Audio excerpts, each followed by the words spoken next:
Usually, kapag ang tao ay nagbigay sa iyo ng puna o nagbigay sa iyo ng commendation o anumang bagay na sa tingin mo medyo annoying, isa lang ang bagay na meron yon, concern siya sa iyo. At sa Bible, yung pagiging Kristiyano, yung pagiging anak ng Diyos, constantly nire-remind tayo ng Diyos. Amen po? Thus, Jesus cares. Si Jesus, kiniklaim natin siya na siyang Kristo, siyang King of Kings and the Lord of Lords, far above all principalities and power in them. Amen? Lahat sa Kanya, siya yung pinakamataas, King of Kings, Lord of Lords. But, kilala ka ba ni Kristo? May pakialam ba siya sa'yo? Every heart hearing my voice has a pain, fear, temptation, or guilt, or doubt, disappointment, worry, confusion, and trouble. Lahat yan nararanasan natin. Ang tanong, does Jesus cares? May pakialam ba si Kristo sa'yo?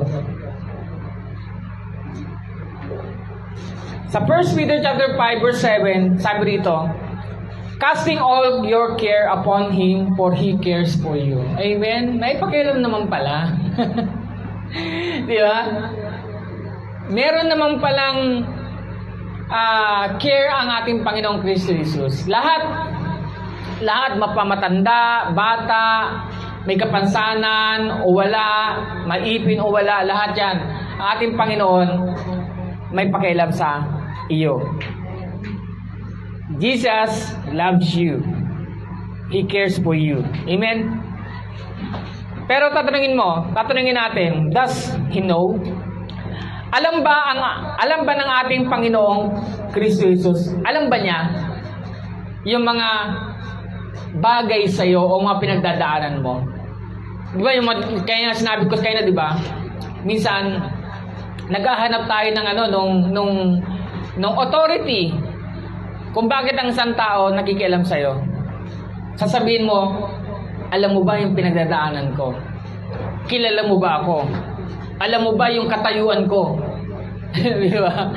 At ang mga tao ngayon, they were so entitled. Naalala ko si Luca Vega, no? Matapos siyang saulualin ang isang relihiyon. Ang sabi niya, you don't know me, hindi mo ako kilala. Diba? At minsan, guilty rin ang karamihan sa atin sa ganitong bagay. Na nagde-defense mechanism tayo kasi nga, para lang sabihin na, you have no authority above me because you don't know me. Amen? Parang malungkot kayo, ah. Yeah. Ang tanong, does Jesus know? Alam ba niya? Una, He determines your thoughts like no other and divides your soul and spirit. Alam niya. Hebrews chapter 4 verse 12 to 13. For the word of God is alive and active, sharper than any double-edged sword. It penetrates even to the dividing soul and spirit, joints and marrow. It judges the thoughts and attitudes of the heart. Sabi niya, it judges the thoughts and attitude of the heart. Kaya yung attitude mo, yung thoughts mo, alam ni Jesus. At siya mismo ang maghuhukom dyan. Kaya alam niya. Because He determines your thoughts. Alam niya. Amen? Alam niya kung naghihirap ka. Alam niya kung nahihirapan ka. Alam niya kung marami kang trouble. Alam niya kung meron kang pain. Alam niya kung sagad-sagad ka na. Alam ni Christ. Amen?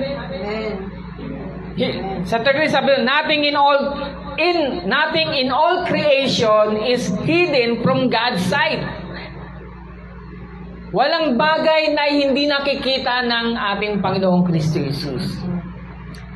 Everything is uncovered and laid bare before the eyes of Him to whom we must give an account. Kaya hindi po pwede na ang mga pighati natin, paghihirap natin ay hindi alam ng ating Panginoong Kristo. Alam niya. Alam ni Christ. At darating ang araw, lahat tayo ay magsusulit sa Kanya. Kung di natin siya ginagalang, kung di natin siya sinasamba, darating ang araw, pagsusulitin natin lahat yon. Darating ang araw, haharap tayo sa trono at hindi tayo pwedeng magdahilan. Hindi natin pwedeng sabihin sa Kanya, kilala mo ba ako? Ba't mo man ako i-judge? Alam ni Christ. Alam ni Christ kapag ang puso mo ay marumi. Alam ni Christ kung ang puso mo punong-puno ng kapilyuhan. Alam ni Christ kung ang puso mo ay hindi naayos, hindi maganda, o yung pag-iisip mo ay puro na lang negative or ikaw ay destructive mind na tatawag. Alam niya, sabi doon, everything is uncovered. Nahalukay niya and laid bare before the eyes of Him to whom we must give an account. Alam niya. Jesus knows. Pangalawa, before we even ask, He knows every need we had. Bago pa man tayo humiling, alam niya na yung lahat ng ating mga pangangailangan. Matthew chapter 6 verse 25-29. Kaya't sinasabi ko sa inyo, huwag ninyong ikabalisa ang inyong ikabubuhay, kung ano ang inyong kakainin o kung ano ang inyong iinumin, ni ang inyong katawan, kung ano ang inyong susuot. Hindi ba't mas mahalaga ang buhay kaysa sa pagkain at ang katawan kaysa sa pananamit? 26. Tingnan ninyo ang mga ibon sa himpapawid. Hindi sila nagtatanim o gumagapas o nagtitipon sa kamalig. Gayunmay, kinakailangan ay pinakakain sila ng inyong amang nasa langit. Hindi ba mas mahalaga kayo kaysa sa kanila? 27. At sino sa inyo na dahil sa pagkabalisa ay nakapagdaragdag ng inyong oras sa haba ng kanyang buhay? 28. At bakit nag-aalala kayo tungkol sa pananamit? Masdan ninyo ang mga ligaw na bulaklak sa parang lumalaki sila na hindi naman nagpapagal ni humahabi ng tela. 29. Gayunmay sinasabi ko sa inyo na kahit si Solomon sa kanyang karangyaan ay hindi nakapagbihis ng tulad ng isa sa mga ito. So ang sinasabi, si Jesus Christ alam niya ang pangangailangan mo. Nga lang, hindi tayo lumalapit sa Kanya. Amen? Pangatlo, He knows because He sees His eyes and hears with His ears. Alam niya, kilala ka niya, kilala ka ni Jesus, may pakialam siya sa'yo. Alam niya, bakit? Kasi nakikita ka niya at naririnig ka niya sa pamamagitan ng kanyang tenga.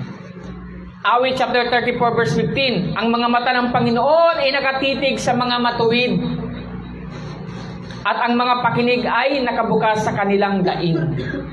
In order for us, nagabayan, pagpalain ng ating Panginoong Kristo Jesus, kailangan pala tayo ay maging matuwid sa harapan niya.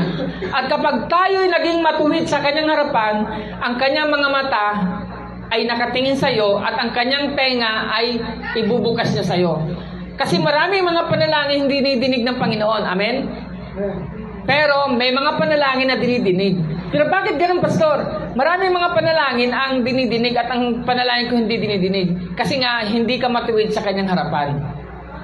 So, kinakailangan maging matuwid tayo. Kinakailangan ayusin natin ang buhay natin. Kailangan sasamba tayo sa Panginoon. Hindi naman po pwedeng hiling tayo ng hiling sa ating Panginoon. Hindi naman tayo sumasamba.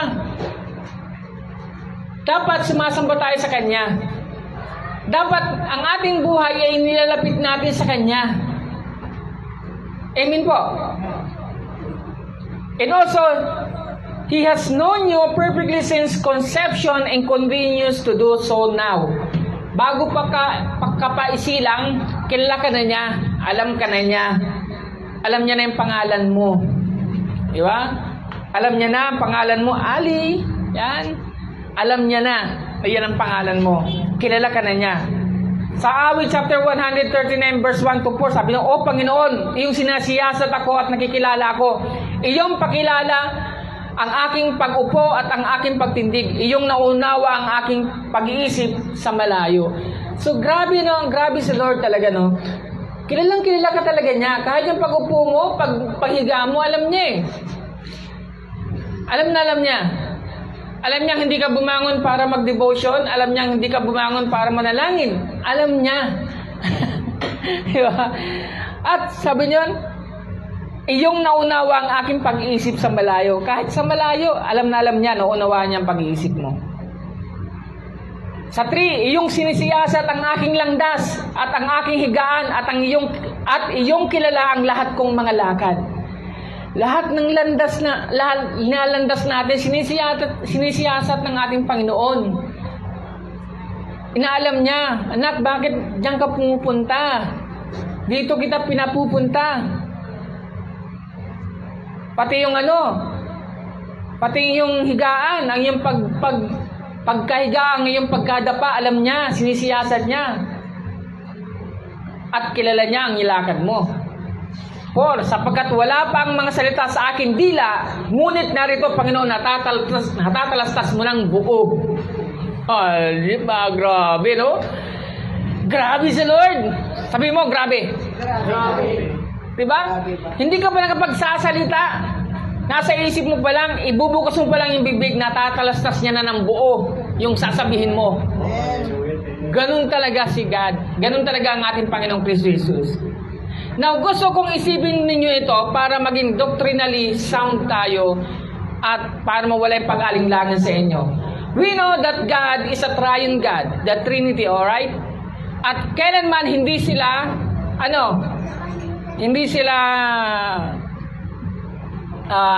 nagtatalo-talo o naglalaban-laban. Ibig sabihin, ang isip ng isa ay isip ng tatlo. Pag may nakita ka sa Bible, at sinabi ni Yahweh, gusto kitang pagpalain. Ibig sabihin nun, nandoon din si Jesus Christ. Yun din ang isip ni Jesus Christ. Yun din ang isip ng banal na Espiritu Santo. Amen? Para makita ninyo, ha? Pag sinabing Panginoon, si Kristo Jesus, yun din ang sinasabi niya. Kasi iisa lang sila. Amen? Yan. Para maging maayos tayo. Pangalawa, may pakialam ba si Kristo Jesus sa'yo? Meron. Tanong, does He know? Yes. Alam niya, kilala ka niya. Pangalawa, does He feel? Ramdam ba ng ating Panginoong Kristo Jesus?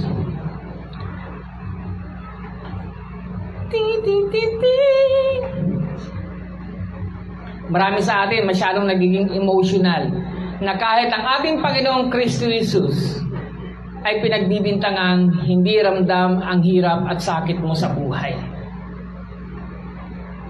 Kaya kung ano na lang gawin natin, para bang wala tayong Diyos. Punta tayo dito, gawa tayo ng ganito, na hindi naaayon sa ating Panginoong Kristo Jesus. Bakit mo ginagawa yan? Parang wala naman, parang di mo nararamdaman ni Jesus Christ yung mga masakit ko, mga nararanasan ko, mga paghihirap ko, parang di naman nararamdaman. Kaya gagawa ka na lang kung ano-ano. Kapatid, ramdam ka ng Panginoon. Ramdam ka ni Kristo Jesus. Kaya hindi mo pwedeng sabihin, hindi mo kasi ako nararamdaman, hindi mo ako naiintindihan. Yan tayo eh. Yan tao. Gagawa ng mali, para lang sabihin, hindi mo kasi ako naiintindihan. Nagmahal lang naman ako. Ganun eh. Oo.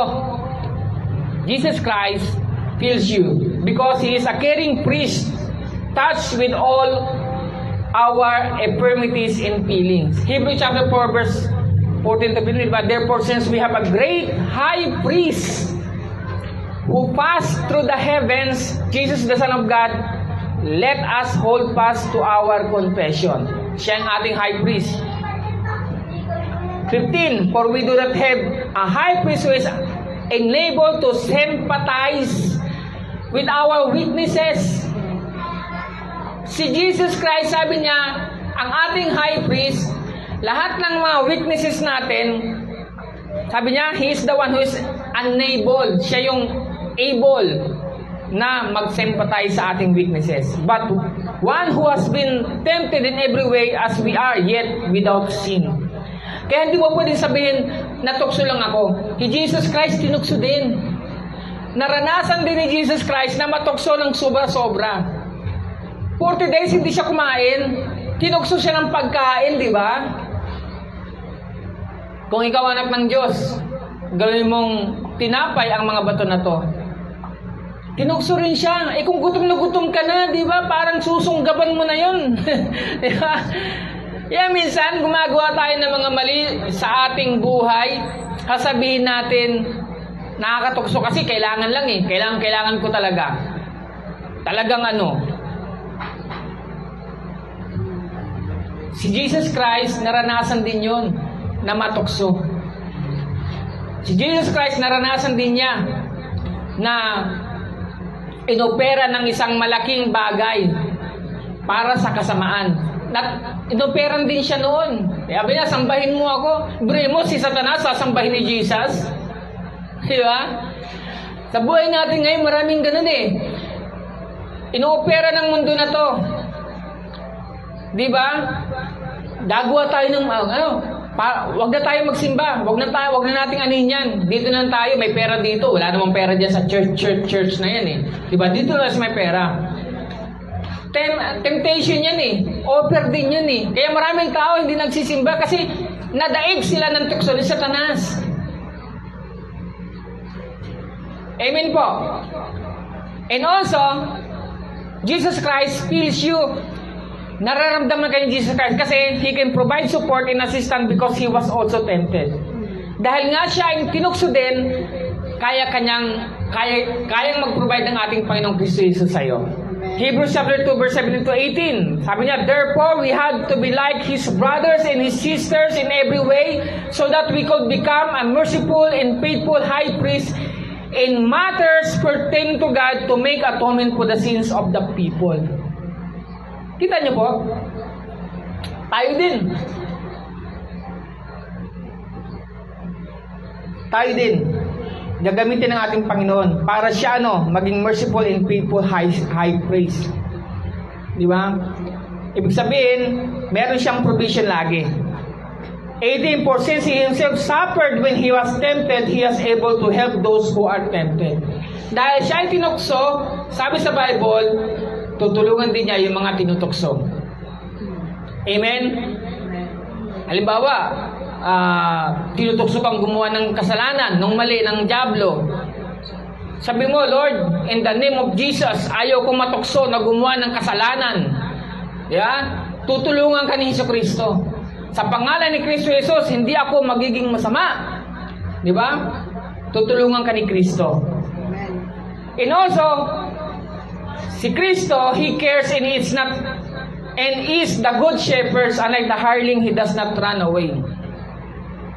John 10:13. Alam niya ba kung bakit maraming mga manggagawa ng Panginoon ang hindi nagpapatuloy? Kasi sila ay mga bayaran, mga hirelings. The hireling please because he is hireling and does not care about the sheep. Walang pakialam sa simbahan. Bahala kayo dyan. Pag sinabing hireling bayaran, pag wala na siyang nakukuha, nahihita sa church, aalis na. Why? Kasi bayaran siya. Hireling siya. Dapat makita natin tayo ay shepherd. Hindi tayo magpapaano. Hirap, doon nasusubok lalo na kapag naghihirap ng church, naghihirap ng ministry. Abandon ship na doon nasusubok Mga bayaran. Sabi dito, I am the good shepherd. The good shepherd laid his life to the sheep. Amen? Kaya nga sinasabi ko, ang church na ito kay Jesus Christ, hindi kahit kanino. Bakit? Wala pa nag-aalay ng buhay sa inyo para sa church. Wala pa. Si Jesus Christ pa lang nag-alay ng kanyang buhay para sa church. Siya pa lang. Wala pang gustong magpakamatay para sa church. Wala pang gustong magpakapako sa krus para sa church. Magpahagupit para sa church. Wala pa. Papasok pa rin tayo dito sa hireling. Abandon ship na kapag hindi na maganda. Pag nahihirapan na, mainit na, malayo na, ayaw na. Pero si Jesus, He cares in this. He is the good shepherd because He is not hireling. At alam ko lahat tayo rito, hindi naman tayo ganun. Hindi tayo bayaran. Hindi tayo nandito para magkapera. Di ba? Si pastor kasi anointed sa pera eh. Si pastor kasi yayaman tayo dyan eh. Kaya sasama ako dyan kahit na hindi ko gusto sumama dyan. Kasi yaman ako dyan eh. Nakita ako, pinagpapala lahat ng mga inaalagaan yan eh. O, alam ko naman hindi kayo ganon. At ako rin naman, meron din naman ako. Hindi tayo hireling. Sabi sa tabi mo, hindi ka hireling ha. Sa Gem Church, hindi ka hireling. Hindi ka bayaran. Nandito ka, hindi dahil sa pakinabang. And also, Jesus, He is better than a mother or father and will surpass them in tender care. Kahit gaano ka araga ang iyong nanay at tatay, si Jesus Christ, masosurpass o mahihigitan niya yung alaga na binibigay nila sa iyo. Psalms chapter 27 verse 10, when my father and my mother forsake me, then the Lord will take care of me. Itatwa ka na ng tatay mo, iwanan ka na ng nanay mo, pero si Jesus Christ, hindi ka niya iwanan, aalagaan ka niya. Amen? The Lord will take care of me. Si Kristo, aalagaan ako. Amen. Hallelujah. Amen. And He has a compassion as father to an obedient child. Kapag tayo ay nag-o-obey sa Kanya, meron siyang compassion. Ibig sabihin ng compassion, punong-puno ng pagmamahal. Hindi lang bibigyan Kanya ng lugaw, pagkain pa talaga. Malakay chapter 3 verse 17, they shall be mine, says the Lord of hosts, on the day that I'll make them my jewels, and I will spare them as a man spare his own son who serves him. Grabe.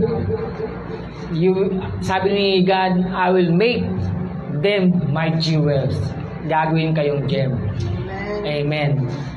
Ali, gagawin kang gem. Gagawin kang gem. Gem like fellowship. Hallelujah. Amen. Palapakan namin ng Panginoon. Masyado naman kayong mga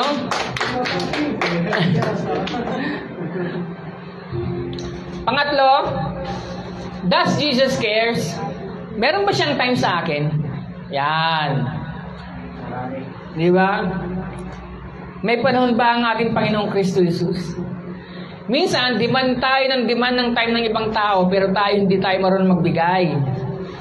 Nagiging consumerism na tayo. Mahilig tayong, ano ako dyan? Paano ako? Paano yung time ko? Alagaan mo ako. Pero ang tanong, ikaw ba nagganon din? May binigay ka rin bang alaga sa ibang tao? Pero si Jesus Christ, lagi-lagi niya dyan. May panahon, lagi sa'yo. He neither slumbers nor sleep. He is ever watchful to help you in trouble. Hindi siya natutulog. At lagi-lagi siyang nakabantay. Amen? Psalms 121 verse 3 and 4, He will not allow your foot to be moved. He who keeps you will not slumber. Behold, He who keeps Israel shall neither slumber nor sleep.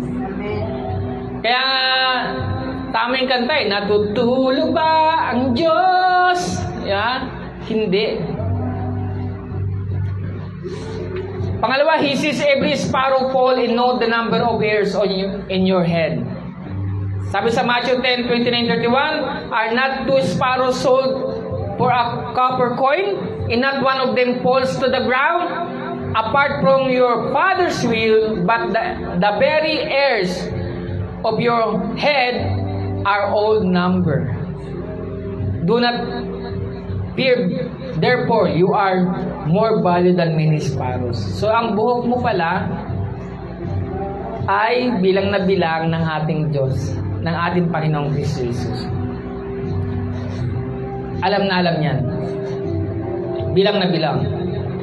And He considered us with portion that apple of His eyes and like little eagle. Deuteronomy chapter 32 verse 10-12. In a desert land, He found him in a barren and howling waste. He shielded him and cared for him. He guarded him as the apple of his eye. Amen? Ang sarap pakinggan kaya na, you are the apple of my eye. Ibig sabihin, pinatangi ka ng ating Panginoon. Deuteronomy chapter 2, 32 verse 10 to 12. Like an eagle that stirs up nests and hover over its young, that spread its wings to catch them and carries them aloft, the Lord alone let him no foreign God has with him. And He will save them, hold them with His everlasting arms and bless them. So si Jesus Christ, may time siya sa'yo. Ililigtas ka niya, hahawakan ka niya sa kanyang walang hanggang kamay. Amen?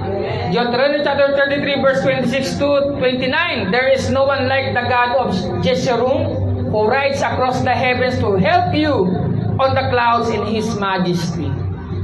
So si Jesus Christ, nasa business siya. He is a working God. Lagi siyang nandiyan para ano?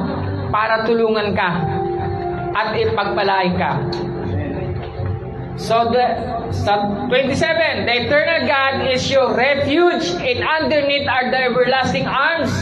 He will drive out your enemies before you, saying, destroy them. Gusto niyo ba yun? May kalaban ka? Sasabihin ng ni Jesus Christ, destroy them! Ganon, ano? Ganon na sasabihin. Diba? Sabi niya, He will drive out your enemies before you, saying, destroy them! Ganon.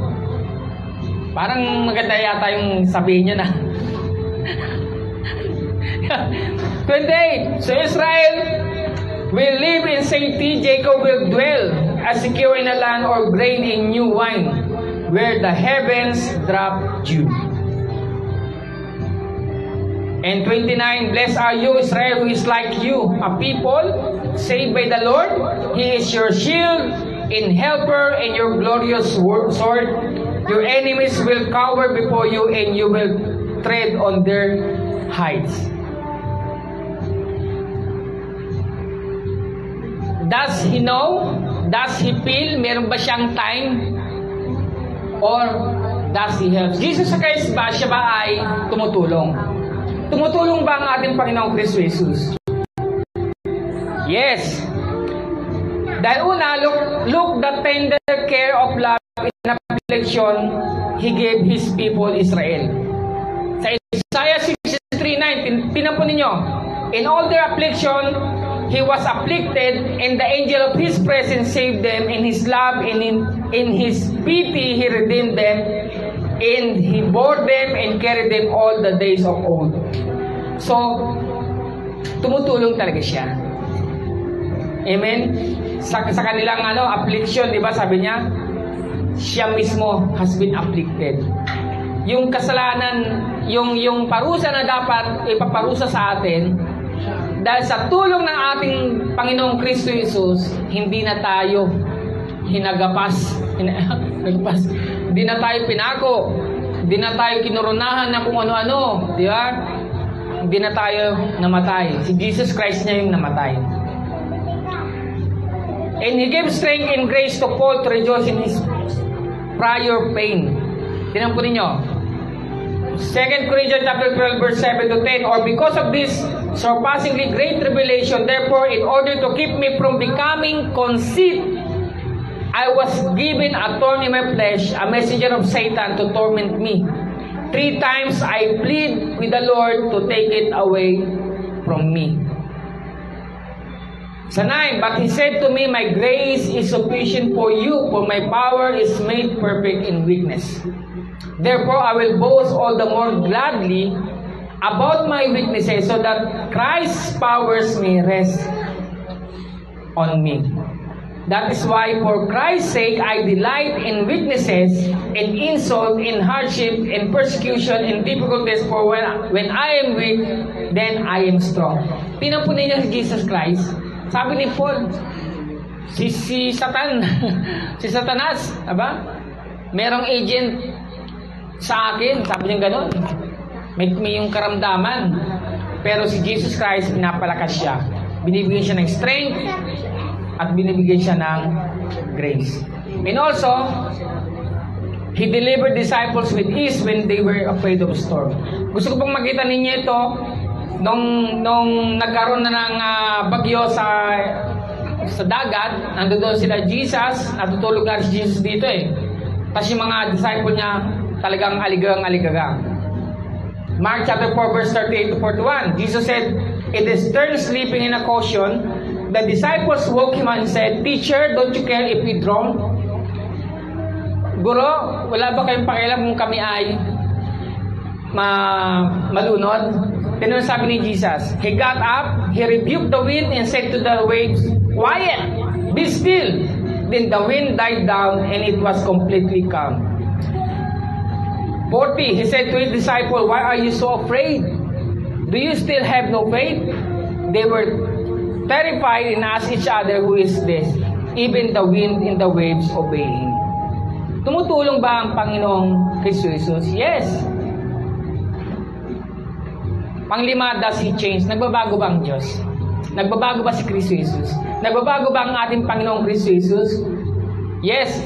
Jesus cares pero hindi siya nagbabago. Because Lord Jesus Christ never changed.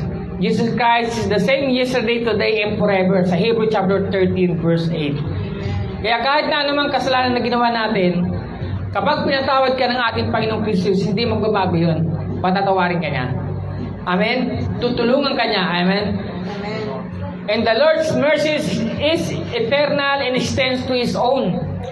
Psalms 103:13. But the mercies of the Lord from everlasting to everlasting on those who fear Him, in His righteousness to His children's children. Ang galing lang, makita niyo yan. Hindi sinabing everlasting to everlasting talaga eh. Ibig sabihin, wala talaga makakaagaw sa kamay ng ating Panginoon kapag tayo ay nasa Kanya. And also, He does not even have a shadow of turning from His giving of good gifts. James chapter 1 verse 17, every good gift and every perfect gift is from above and come down from the fathers of lights, with whom there is no variation or shadow or turning. Kapag pinagpala ka ng ating Panginoong Kristo Jesus, walang kasamaan yun. Walang kamalian. Amen? Kaya kunwari, for example, pupunta ka sa ibang bansa. Ay, salamat, blessing, makakapunta ako sa ibang bansa. Palalaman mo kung pinagpala ka o hindi. Una, kung talagang dumaan ka sa tamang proseso. Pero kapag kunwari ikaw ay TNT doon, hindi blessing yun. Maniwala ka. Hindi kay Jesus yan. Kasi kay Jesus, walang shadow, walang kamalian, walang evil. Walang worry. Amen po? Amen. So, and also, He may in moment cover His face, but He will restore His mercy and care. Kaya minsan nagkakaroon tayo ng mga mali, mga hindi inaasahan. Minsan bumabagsak yung hatol ng Diyos eh. Di ba? Pero, kahit sabi sa Isaiah chapter 54 verse 7 to 10, for a brief moment I abandoned you. Brief moment lang yon. Yun nga lang yung brief moment, minsan naging taon, naging 2 taon, hanggang di ka nagsisisi, hanggang hindi mo inaayos ang buhay mo, nagiging 5 taon, 10 taon, hanggang sa ma-realize mo, ibang-iba talaga ang nilalakaran mo. At doon ka pa lang, sabi niya, but with deep compassion, I will bring you back. Pumunta ka naman pala sa ating Panginoong Kristo Jesus, huwag mo na pahirapan sarili mo. Tuwid mo na, ayusin mo na buhay mo. Ayusin mo na. Doon din naman eh. Kaysa naman sa umano ka pa doon na i-abandon ka ng ating Panginoon. Brief moment, para lang turuan ka. Sabi nga ni David, you have broken my bones. Talagang, kung kailangan pilayan, pipilayan ka ng Panginoon para magising ka sa katotohanan eh. Sa 8, in a surge of anger, I hid my face from you for a moment. Dahil galit na galit ang Diyos sa pinaggagawa mo. Sabi niya, I hid my face from a moment. At hindi kita titingnan. Sabi ko sa inyo, mahirap yun pag hindi ka tinignan ng Panginoon. Ibig sabihin, you are open for an attack. Wala sa iyo yung galaw ni Lord. Wala yung protection ni Lord sa'yo. You are not undercover. You are open for an attack kapag naghid na. This is Bible. Hindi ako nagsabi niyan. Kaya huwag niyo sasabihin na okay lang gumawa ng mga mali. Ligtas naman na. Oo, ligtas ka naman na. Wala nang alam. Pero nasa lupa ka pa. Ano yung mga mangyayari sa'yo habang nasa lupa ka? Maawa ka naman sa'yo at sa'yo magiging generation. Diba? Imbis na sumagana sana ang buhay mo, lumaga pa ka. Diba? Sana maging maayos ang buhay mo, naging maganda, naging maalwa ang buhay mo dahil sa yung kalokohan, lumaga pa ka. Sana makapangasawa ka ng Prince Charming mo or Princess Queen, magiging queen mo. Pero dahil sa kalokohan mo, wala. Kung anong pinaggagawa mo, binigyan ka tuloy ng thorn in a flesh. Yeah? Messenger of Satan. Di ba? Kaya minsan, di ba, gigising ka sa umaga, akala mo nasa impyerno ka na kasi binungangaan ka ng asawa mong, di ba, hindi naman makadiyos. Yan, messenger of Satan yun. Pastor, masyado ka naman. Hindi ako may sabi niyan, ha? Ang Bible na sabi niyan. Totoo po yun. Kaya minsan sasabihin sa mag-asawa, di ba? Nag-aaway. Sabi gano'n, ayaw ko na sa bahay na to, impyernong bahay na to. Kasi nandoon si Thorn of Satan eh. Messenger of Satan. Sana mag-ikaw yun. Diba? Kaya yan. Please lang, may desire ka. Ito yung gusto ko. Walang taong hindi naghahangad ng perfect. Pero yung perfect na yun, hindi natin makuha-kuha. Bakit? Kasi may mga pagkakasala tayo. Hindi pwedeng nataga ka at gumaling ka na walang pilat. May pilat yan. Kahit na magaling na doktor pa ang maayos niyan, kakapilat yan. Ganun po ang kasalanan. Kapag nagkasala ka, hindi pwedeng walang bahid yan. Walang ano yan. Si God, sabi niya, I hid my face from you for a moment. Pero meron naman siyang for a moment. Ang moment kasi, di ba? Sabi niya, ang isang araw sa Panginoon ay 100,000 years. Di ba? Kaya kapag sinabi mong in 1 seconds lang, ilang taon siguro kay Lord John. Di ba? Pero sabi niya, but with everlasting kindness, I will have compassion on you, says the Lord your Redeemer. Ililigtas ka pa rin naman yan. Doon pa rin naman pala punta mo. Umayos ka na. Di ba? Pagkatin mo ka na, huwag mo lang hayaan na, di ba, na yung mata ng Diyos ipipikit sa'yo. Hindi ka titingnan. Sabi sa 9, to me, this is like the days of Noah when I swore to the waters of Noah will never again cover the earth. So now I have sworn not to be angry with you, never rebuke you again. Wow, galing nga. Kapag nangyari yun at talagang dyan yung compassion, hindi ka na i-review. Yeah. Though the mountains be shaken, the hills be removed, yet my unfailing love for you will not be shaken, nor my covenant of peace be removed, says the Lord who has compassion on you. Amen? Pangilan to? Panglima, does He promise? Meron ba siyang pangako? Ha? Pang-anim. Yan, magtatapos na pa ako rito. Does He promise? Nangako ba ang ating Panginoon, Kristo Jesus? Yes. Ito po. Kunwari meron kayong kasintahan. At sasabihin mo, ayoko na mga pangako na yan. Kasi lahat yan napapako. Yan. At tuwing magkikita kayo, hindi kayo nagsasalita ng mga pangako. Ano kayo may mararamdaman mo? Yeah? Hindi ka malang masabi na, promise, hindi kita iiwan, mamahalin kita. Walang ganun. Di ba? Yung mag-ano lang kayo, mag-antena lang kayo, tit, parang ganun.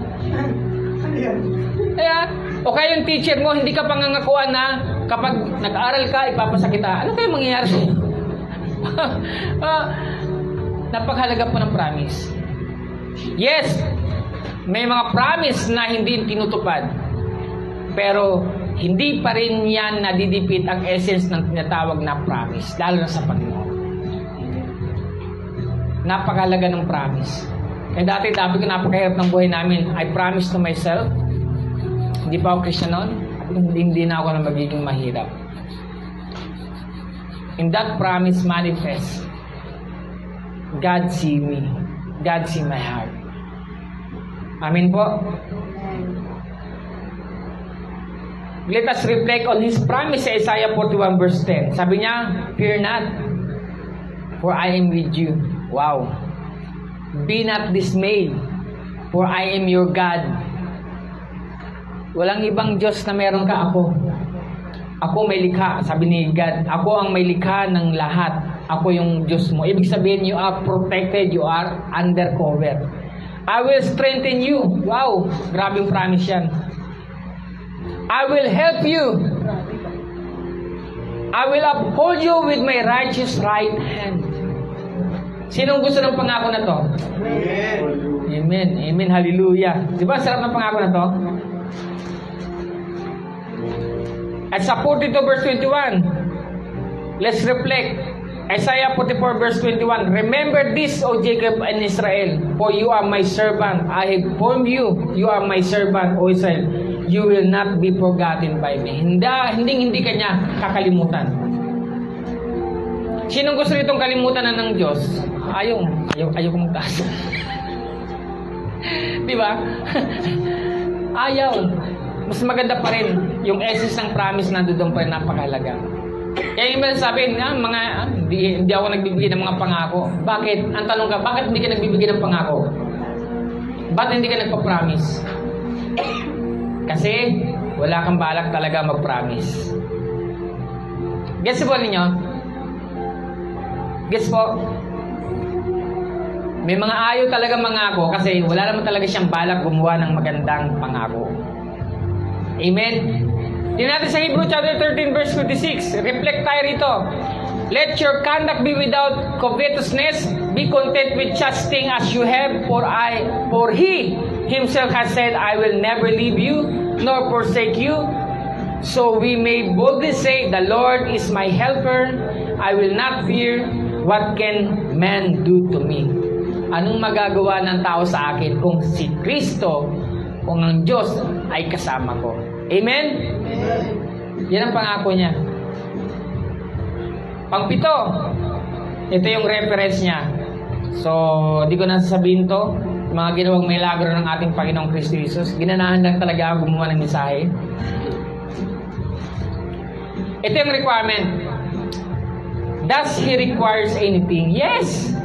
May kailangan ba ang ating Panginoong Kristo Jesus? May kailangan si Kristo Jesus sa iyo. Although kilala ka niya, pero ito yung gusto niyang gawin mo.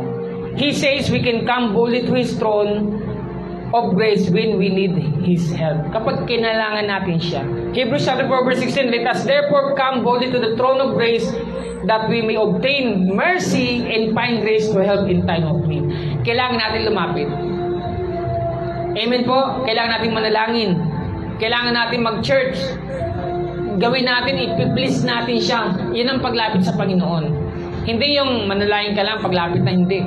Kung ano pinapagawa ni Kristo, gawin natin, yan ang paglapit, nilalapit mo. Diba? Amen? And also, He says to be careful for nothing, but turn everything over to Him. Lahat, ibigay natin sa Kanya. Philippians chapter 4, verse 6 to 7, be anxious for nothing, but in everything by prayer and supplication, with thanksgiving, let your requests be made known to God, and the peace of God, which surpasses all understanding, will guard your hearts and minds through Jesus Christ. So, kinakailangan lang pala, ibigay natin sa Kanya lahat ng ating mga alalahanin. And He says, we are to believe and trust His care for us and to take courage. Paniwalaan natin yung pag-ibig ni Kristo sa atin.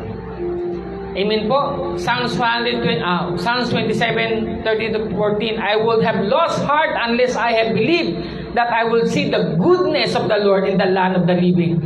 Wait on the Lord. Be of good courage, and He shall strengthen your heart. Wait, I say, on the Lord. Dapat paniwalaan mo siya. Dapat magkaroon ka ng pananampalataya sa Kanya. And also, He says to cast out our cares and burdens on Him, He will do the rest. As in 1 Peter 5 verse 7, casting all your care upon Him, for He cares for you. Napakahirap po na pupunta po ang isang tao sa iyo, hihingi po ng advice, hihingi ng tulong at wala kang magagawa dahil wala ka din. Pero si Jesus Christ, meron siyang magagawa dahil nasa Kanya lahat. Kaya wag na wag kang maglulupaypay. Again, wag kang maglulupaypay. Kung ikaw nahihirapan, wag mong asahan yung mga taong alam mo namang mas lalo pang magpapabigat sa damdamin mo. Ang gawin mo, dumiretso ka sa ating Panginoong Kristo Jesus. Dumiretso ka. At wala kang masasabi na hindi mo nararamdaman ang nararamdaman ko. Diba? Ramdam na ramdam niya ni Jesus. Psalm 55 verse 22, cast your burden on the Lord and He shall sustain you. He shall never permit the righteous to be moved. Hindi niya hayaan na ikaw na righteous ay masway ka, mamove ka, mawala ka, pumaling ka kung saan. Kagaya for example ng message na ito. I know this is a word for someone. Dito or online, I don't know. But this is a word for someone. It is an evidence that Jesus Christ will never permit the righteous to be moved. Sa pamamagitan ng mensahe na to, ina-align ka ni Jesus para hindi ka ma-move. Ibig sabihin, inaayos ka niya ngayon. Diba? Pinapaalalahanan ka. Amen po? Amen. Amen. So, yes, Jesus cares. Tayo po tayo. Father God, maraming salamat po, Panginoon, sa umaga.